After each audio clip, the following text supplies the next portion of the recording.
There have been times in the history of mankind when the Earth seems suddenly to have grown warmer or more radioactive.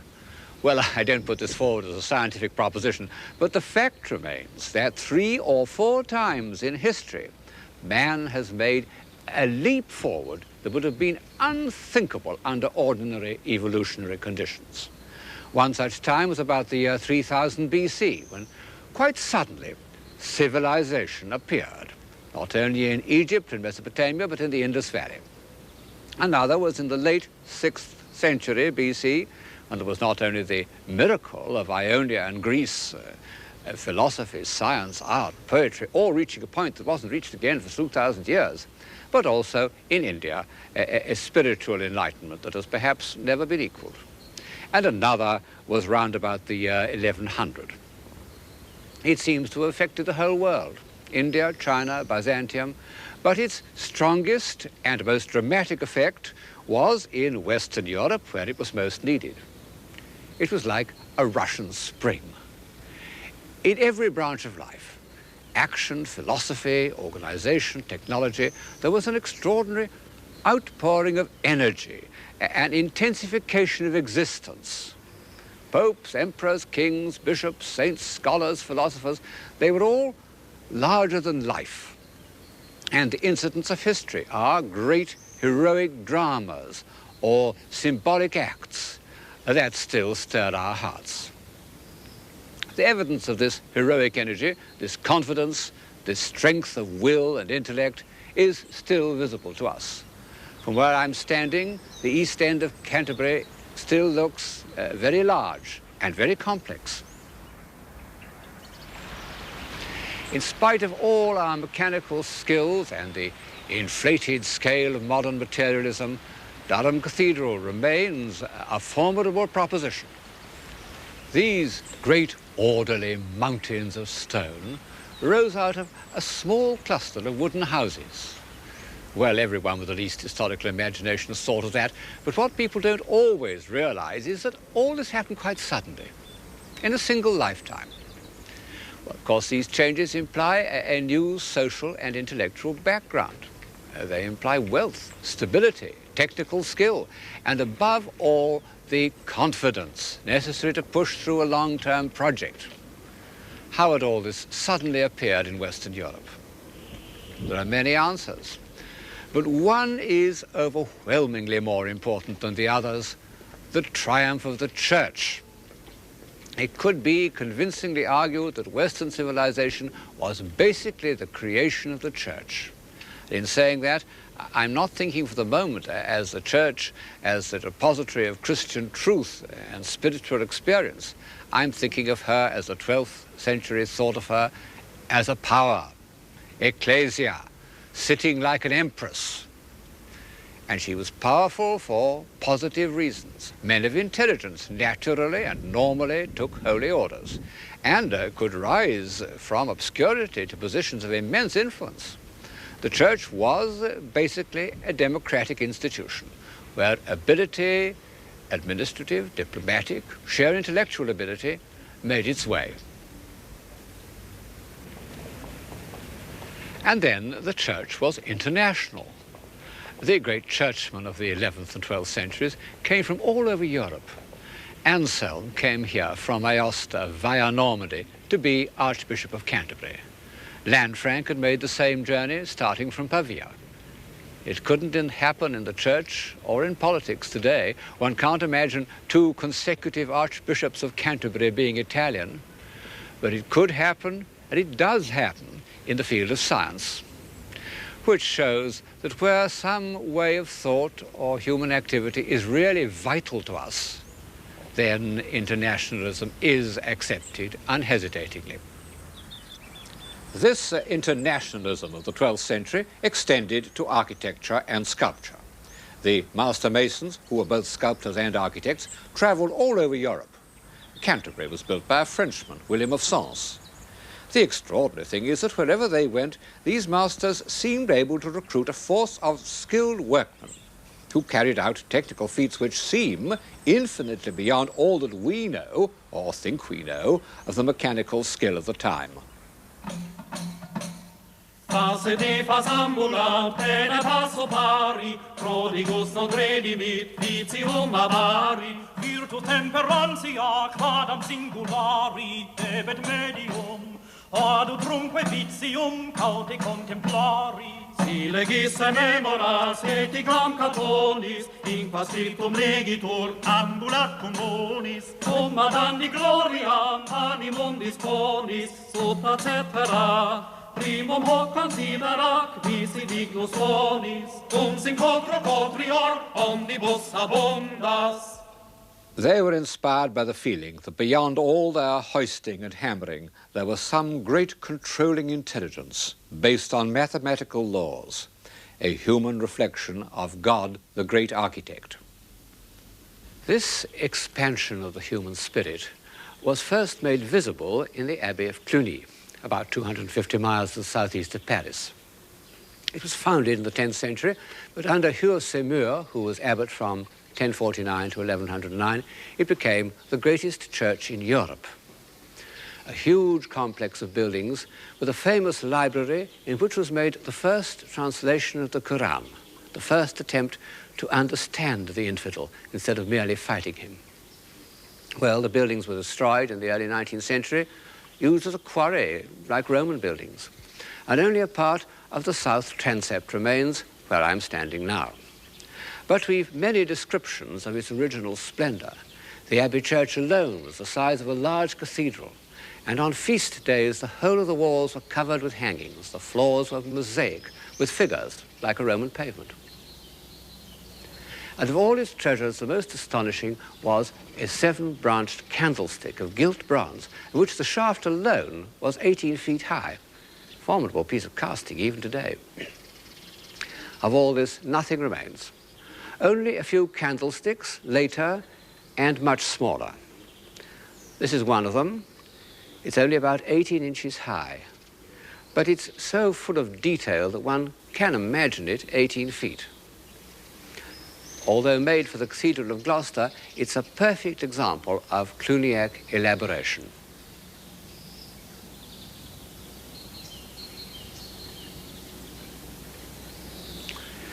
Well, this first great eruption of ecclesiastical splendor was unashamedly extravagant.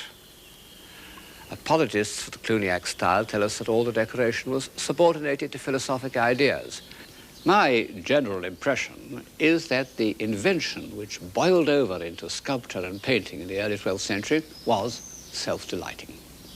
As with the similar outbursts of the Baroque, one can think up ingenious interpretations of the subjects, but the motive force behind them was simply irrepressible, irresponsible energy. The Romanesque carvers were like a school of dolphins. All this we know, not from the mother house of Cluny itself, but from the dependencies that spread all over Europe. There were over 1,200 of them in France alone. And I'm sitting in the cloisters of a fairly remote one, the Abbey of Moissac in southern France, which was important because it was on the pilgrimage route to Compostela. The carvings have much that is typical of the Cluny style. The sharp cutting, the swirling drapery, the twisting line, as if the restless impulses of the wandering craftsmen, the goldsmiths of the Viking conquerors, still had to be expressed in stone. You can see this on the mullion of the door with its fabulous beasts. When one considers that they were once brightly colored, because the Cluniac ornament seems all to have been painted, and the manuscripts show what kind of color it was, they must have looked even more fiercely Tibetan than they do today. And I can't imagine that even the medieval mind, which was adept at interpreting everything symbolically, could have found much in them of religious meaning. But what has this column to do with Christian values, with compassion or charity or even hope? It's not at all surprising that the most influential churchman of his day, St. Bernard of Clairvaux, should have become the bitter and relentless critic of the Cluniac style. Some of his attacks are the usual Puritan objections, as when he speaks of the lies of poetry, words that were to echo through the centuries and become particular favorites in the new religion of science. But St. Bernard had an eye, as well as an eloquent tongue. And in the cloisters, he says, under the eyes of the brethren engaged in reading, what business have those ridiculous monstrosities, that misshapen shapeliness and shapely misshapenness, those unclean monkeys, those fierce lions, those monstrous centaurs, those semi-human beings? Here you see a quadruped with the tail of a serpent, there a fish with the head of a bird. In short, there appears on all sides so rich and amazing a variety of forms that it is more delightful to read the marbles than the manuscripts, and to spend the whole day in admiring these things piece by piece, rather than in meditating on the divine law.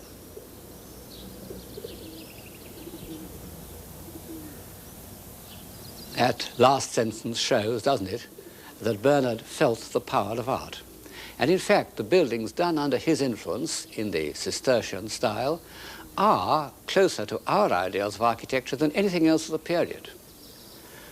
Alas, most of them are abandoned and half ruined simply because it was part of St. Bernard's ideal that they should be built far from the worldly distractions of towns.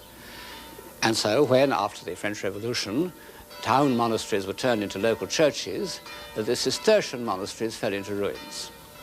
And yet it's there that the spirit of monasticism has survived.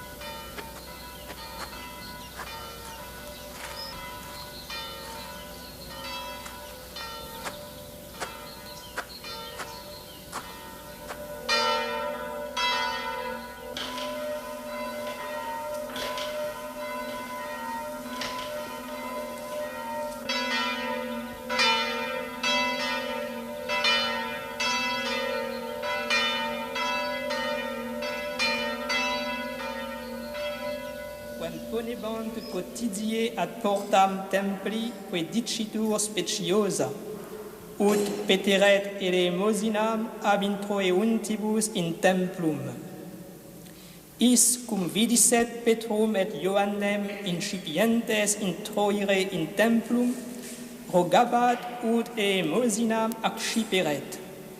Intuens autem in eum Petrus cum Ioanne dixit: respice in nos, at ille intendebat in eos sperans se aliquid accepturum abeis.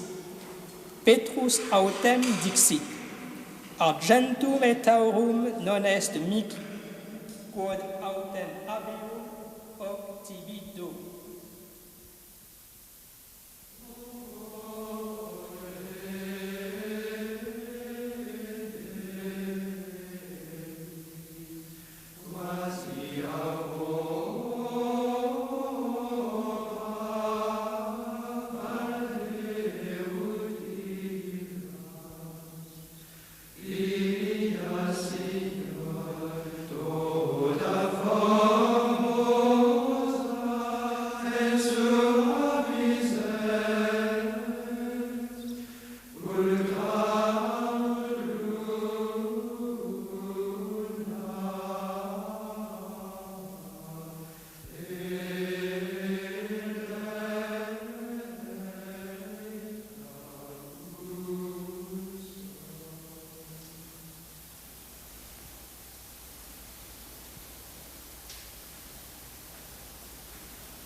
These white monks in their unchanging habit, this round of work and prayer which has continued unbroken since the 12th century, bring the old building back to life.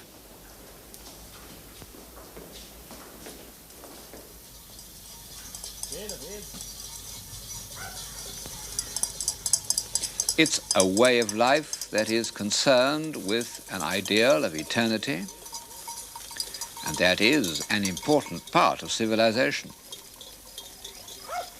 But the great thaw of the 12th century was not achieved by contemplation alone, that can exist at all times, but by action, a vigorous, violent sense of movement, both physical and intellectual.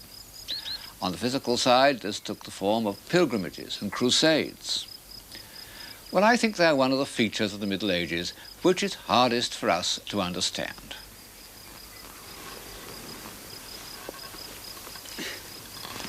It's no good pretending that pilgrimages were like cruises or holidays abroad. For one thing, they took far longer, sometimes 2 or 3 years. For another, they involved real hardship and danger. In spite of efforts to organize pilgrimages, and Cluny ran a series of hostels along the chief routes, elderly abbots and middle-aged widows often died on the way to Jerusalem.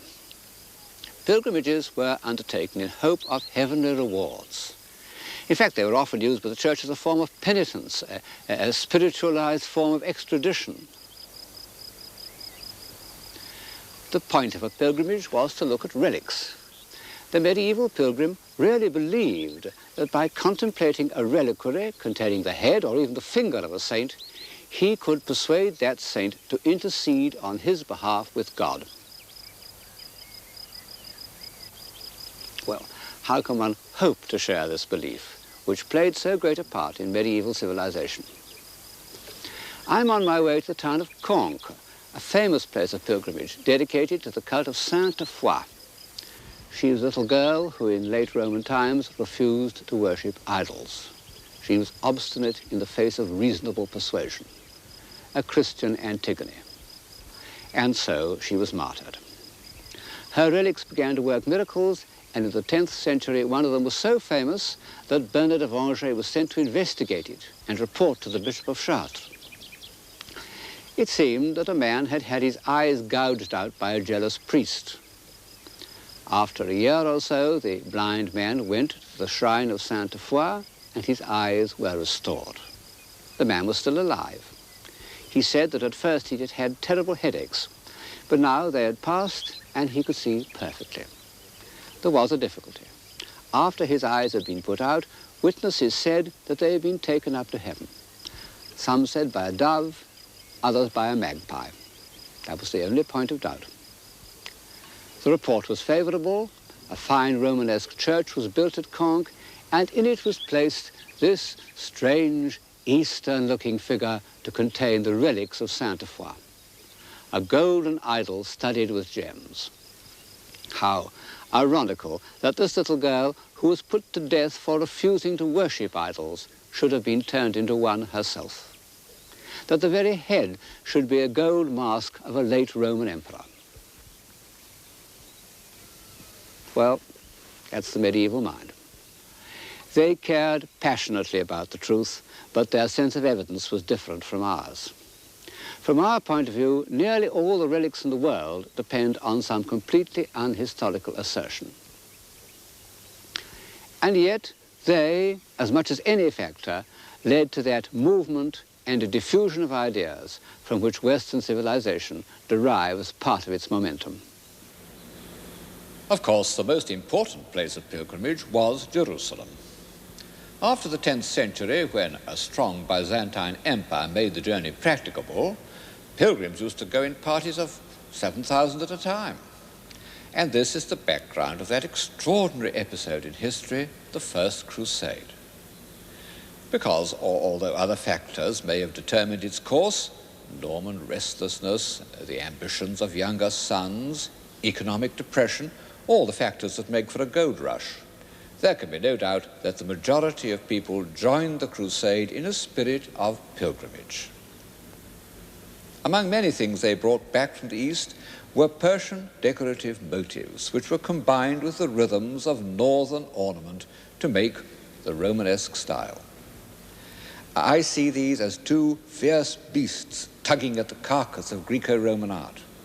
Very often one can trace a figure back to a classical original, but it has been entirely tugged out of shape, or perhaps one should say into shape.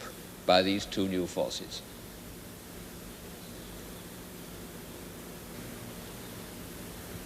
This feeling of tugging, of pulling everything to bits and reshaping it, was characteristic of 12th century art and was somehow complementary to the massive stability of its architecture.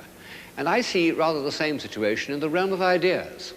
The main structure of the Christian faith was unshakable, but around it was a play of minds, a tugging and a tension that has hardly been seen since, and was, I think, one of the things that prevented Western Europe from growing rigid, as so many other civilizations have done.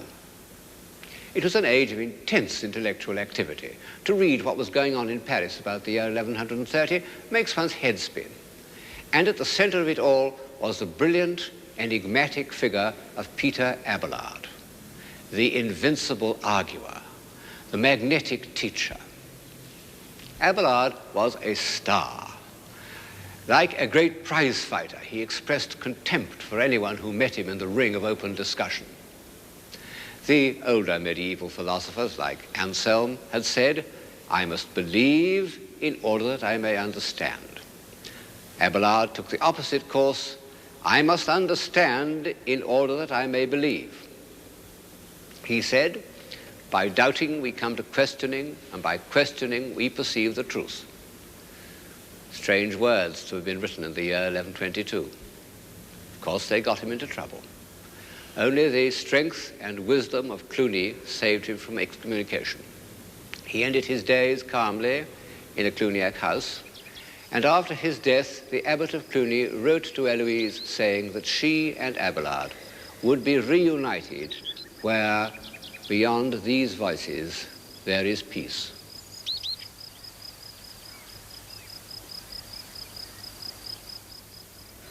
I'm standing in a Cluniac house, the Abbey of Vézelay. I'm in the covered portico where the pilgrims gathered. Above my head is the relief on the main door showing Christ in glory. He's no longer the judge, as at Moissac, but the Redeemer. Vézelay's full of sculpture, on the doors, on the capitals, everywhere. But fascinating as this is, one forgets about it when one looks through the door at the architecture of the interior.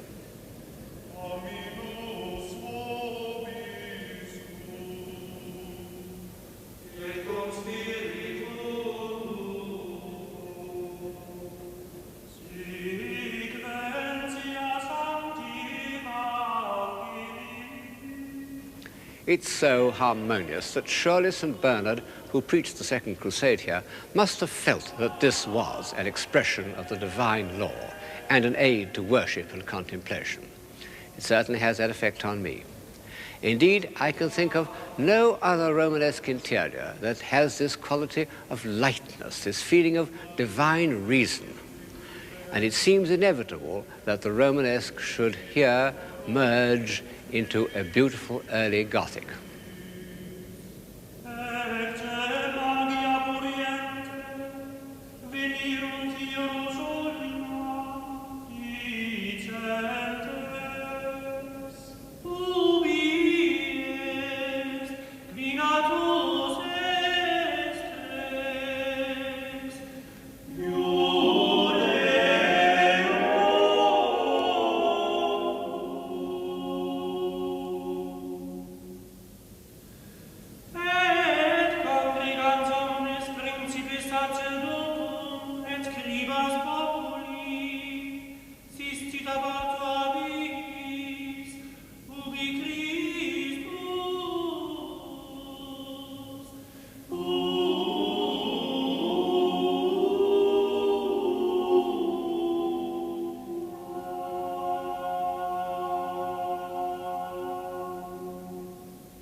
We don't know the name of the architect of Vézelay, nor of the highly individual sculptors of Moissac and Toulouse.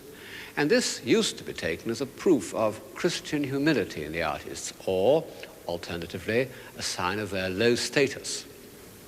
I think it was just an accident, because in fact we do know the names of a good many medieval builders, including the architects of Cluny, and the form of their inscriptions doesn't at all suggest excessive modesty. One of the most famous is bang in the middle of the main portal of the Cathedral of Autun. You can see it under the feet of Christ. Gisilbertus hoc fecit. Gisilbertus made this. One of the blessed looks up at the name of Gisilbertus with admiration. He must have been considered a very important man for his name to have been permitted in such a prominent place. At a later date, it would not have been the artist's name, but the patron's. And in fact, Gisilbertus was important to Autun because he did something unique in the Middle Ages and very rare at any time. He carried out the whole decoration of the cathedral himself. This extraordinary feat was in keeping with his character as an artist. He wasn't an inward-looking visionary like the Moissac master. He was an extrovert. He loves to tell a story, and his strength lies in his dramatic force. Look at the row of the damned under the feet of their judge. They form a crescendo of despair. They're reduced to essentials in a way that brings them very close to the art of our own time, a likeness terrifyingly confirmed by these gigantic hands that carry up the head of a sinner as if it were a piece of rubble on a building site. The capitals also have this vivid narrative quality. They contain rich pieces of ornament, but in the end, it's the story that counts. Look at this charming donkey, and at the protective way in which the Virgin holds the Christ child on their journey to Egypt.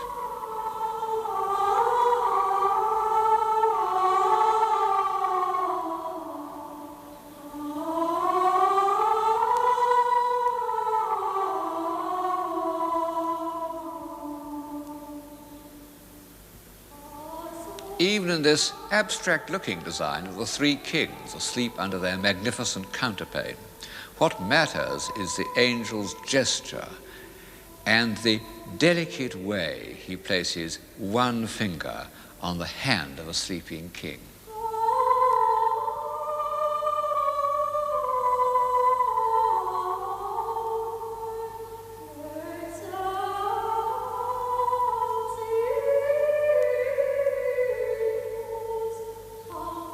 Like all storytellers, he had a taste for horrors, and he went out of his way to depict them. This really horrifying work is the Suicide of Judas. However, I must, in fairness, admit that he also did a figure of Eve, which is the first female nude since antiquity to give a sense of the pleasures of the body.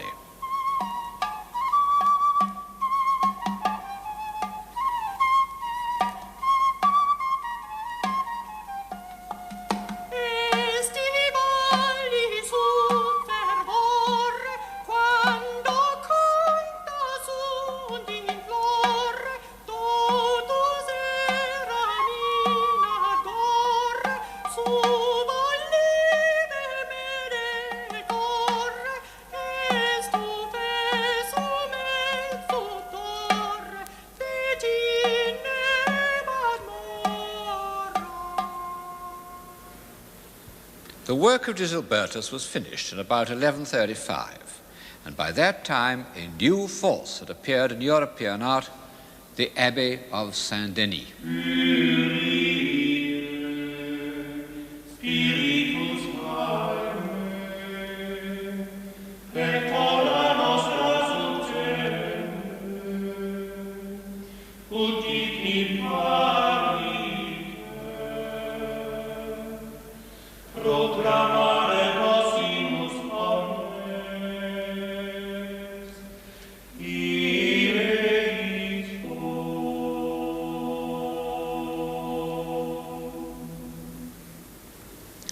The Royal Abbey of Saint-Denis had been famous enough in earlier times, but the part it played in Western civilization was due to the abilities of one extraordinary individual, the Abbot Suger. He was one of the first men of the Middle Ages whom one can think of in modern, I might almost say transatlantic terms. His origins were completely obscure and he was extremely small, but his vitality was overwhelming. It extended to everything that he undertook, organization, building, statesmanship. He was regent of France for 7 years and a great patriot. Indeed, he seems to have been the first to pronounce those now familiar words, "The English are destined by moral and natural law to be subjected to the French and not contrariwise." He loved to talk about himself without any false modesty. And he tells the story of how his builders assured him that beams of the length he needed for certain roof could never be found because trees just weren't as tall as that.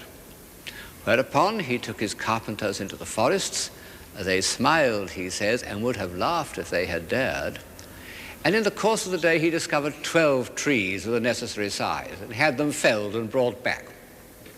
You see why I use the word transatlantic. And like several of the pioneers of the New World, he had a passionate love of art. One of the most fascinating documents of the Middle Ages is the account he wrote of the works carried out at Saint-Denis under his administration. The gold altar, the crosses, the precious crystals. There they are, seen through the eyes of a 15th century painter who has no doubt made his figures much too large in proportion. Actually, Suger's great gold cross was 24 feet high, and it was studded with jewels and inlaid with enamels made by one of the finest craftsmen of the age, Godefroy de Clerc, all destroyed in the Revolution. All that is left of Suger's treasures is a few of the sacred vessels, like this Egyptian porphyry jar, which he tells us he found forgotten in a cupboard. Suger's feeling for all these objects was partly that of a great collector, love of brightness and splendor and antiquity, and a love of acquisition. But he was not merely a collector. He was a creator. His work had a philosophic basis that is very important to Western civilization. Suger accepted the belief that we could only come to understand the absolute beauty, which is God, through the effect of precious and beautiful things on our senses. He said, "The dull mind rises to truth through that which is material." Well, this was really a revolutionary concept in the Middle Ages. It was the intellectual background of all the sublime works of art of the next century, and in fact has remained the basis of our belief in the value of art until today. In addition to this revolution in theory, Suger's Saint-Denis was also the beginning of many new developments in practice, in architecture, in sculpture, in painted glass. But one can still see that Suger introduced, perhaps really invented, the Gothic style of architecture. Not only the pointed arch, but the lightness of high windows, what we call the clear story. Bright, he says, is the noble edifice that is pervaded by new light. And in these words, he anticipates all the architectural aspirations of the next 200 years. Alas, the exterior of Saint-Denis doesn't look too bright today. It's been knocked about and restored and is now engulfed in a squalid industrial suburb. To form any notion of its first effect on the mind, one must go to Chartres.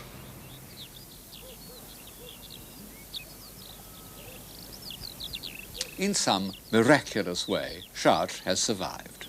Fire and war, revolution and restoration have attacked it in vain. One can still climb the hill to the cathedral in the spirit of a pilgrim. Even the tourists have not destroyed its atmosphere, as they have in so many temples of the human spirit, from the Sistine Chapel to the Todaiji in Japan.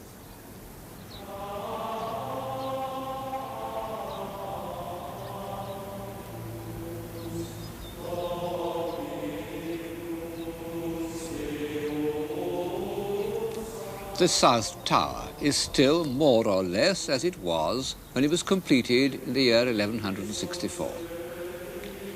It's a masterpiece of harmonious proportion.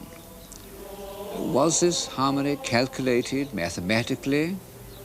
Well, ingenious scholars have produced a system of proportions based on measurements, but it's so complex that I find it very hard to credit. However, Chartres was the center of a school of philosophy devoted to Plato, and in particular to his mysterious book called the Timaeus, from which it was thought that the whole universe could be interpreted as a form of measurable harmony. So perhaps the proportions of Chartres reflect a more complex mathematics than one is inclined to believe.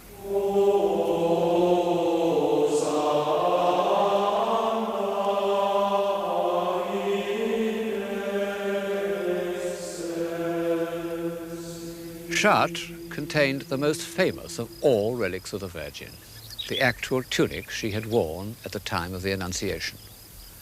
From the first, this relic had worked miracles, but it was only in the 12th century that the cult of the Virgin began to appeal to the popular imagination. I suppose that in the earlier centuries, life was simply too rough. At any rate, if art is any guide, and in this series I am taking it as my guide, the Virgin played a very small part in the minds of men during the 9th and 10th and even the 11th centuries.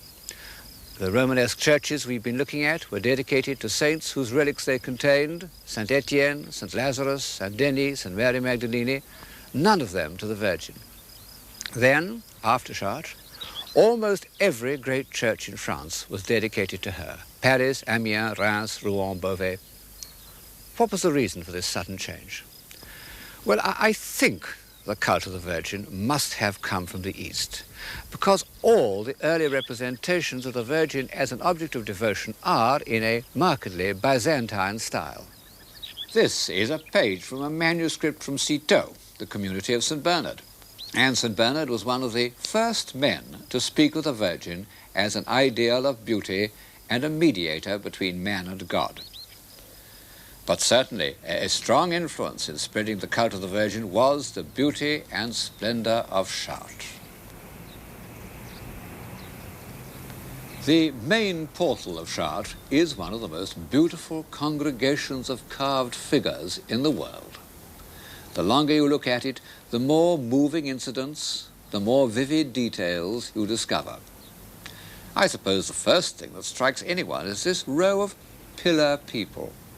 In naturalistic terms, as bodies, they're impossible, and the fact that one believes in them is a triumph of art. The sculptor was not only a man of genius, but one of great originality. He must have begun carving when style was dominated by the violent, twisting rhythms of Cluny, and he's created a style as still and restrained and classical as the Greek sculptors of the 6th century BC.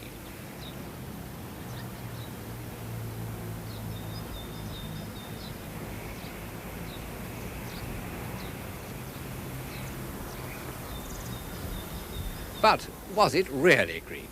I mean Greek in derivation. Were these reed-like draperies, the thin straight lines, the fluted folds, the zigzag hems, and the whole play of texture, which so obviously recalls a Greek archaic figure, arrived at independently, or had the Chartres master seen some fragments of early Greek sculpture in the south of France? Well, for various reasons, I'm quite certain that he had. But the most important thing about the central doorway, more important even than its Greek derivation, is the character of the heads of the so-called kings and queens. No one knows exactly who they are. These heads seem to me to show a new stage in the ascent of Western man. Indeed, I believe that this refinement, this look of selfless detachment and spirituality is something entirely new in art. Beside them, the gods and heroes of ancient Greece look arrogant, soulless, even slightly brutal. I fancy that the faces which look out at us from the past are perhaps the surest indication we have of the meaning of an epoch. And the faces on the west portal of Chartres are amongst the most sincere and the most aristocratic that Western Europe has ever produced. From the old chronicles, we know something about the men whose states of mind these faces reveal. In the year 1144, we are told, when the towers seemed to be rising as if by magic, the faithful harnessed themselves to carts which were bringing stone and dragged them from the quarry to the cathedral. The enthusiasm spread throughout France.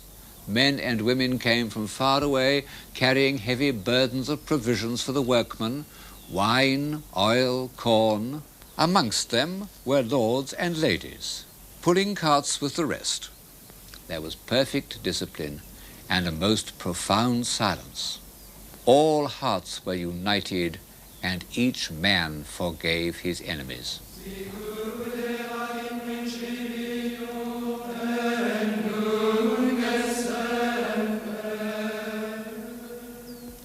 Its very construction was a kind of miracle.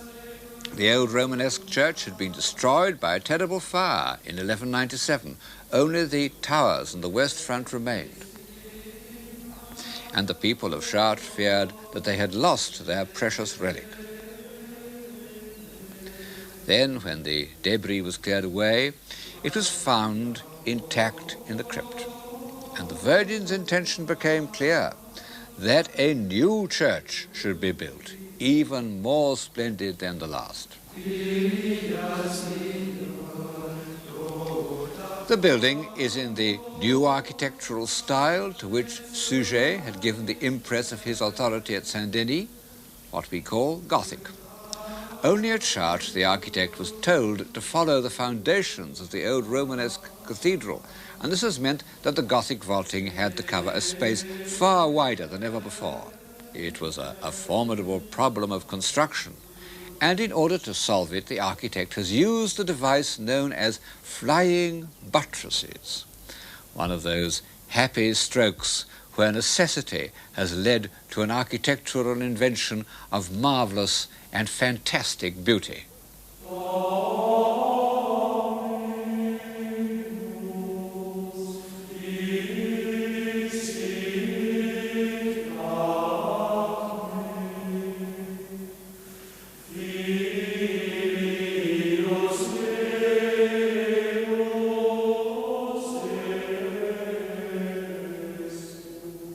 Since the beginning of settled life, say the Pyramid of Saqqara, man had thought of buildings as a weight on the ground.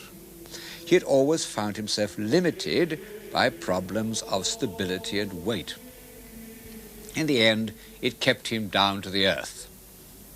Now, by the devices of the Gothic style, the shaft with its cluster of columns passing without interruption into the vault, and the pointed arch, he could make stone seem weightless, the weightless expression of the spirit. By the same means, he could surround his space with glass. Suger said that he did this in order to get more light, but he found that these areas of glass could be made into an ideal means of impressing and instructing the faithful. Man may rise to the contemplation of the divine through the senses. Well, nowhere else, I think, is Suger's favorite saying so convincingly illustrated as it is in Chartres Cathedral. As one looks at the painted windows which completely surround one, they seem almost to set up a vibration in the air.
Chartres is the epitome of the first great awakening in European civilization. It's also the bridge between Romanesque and Gothic, between the world of Abelard and the world of St. Thomas Aquinas, the world of restless curiosity and the world of system and order. Great things were to be done in the next centuries of High Gothic, great feats of construction, both in architecture and in thought. But they all rested on the foundations of the 12th century. That was the age which gave European civilization its impetus.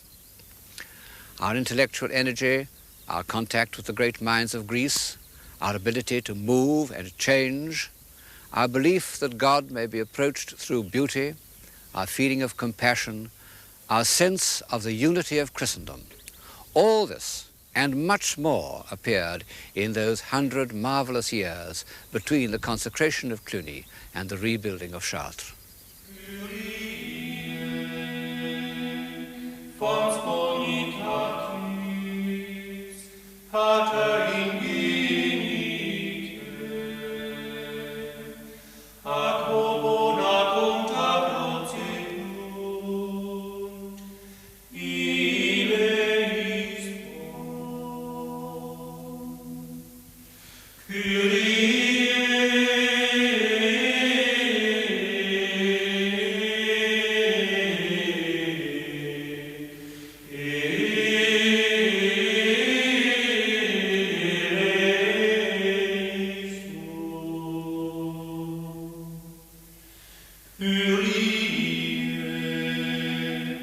Vicepti formis, transdona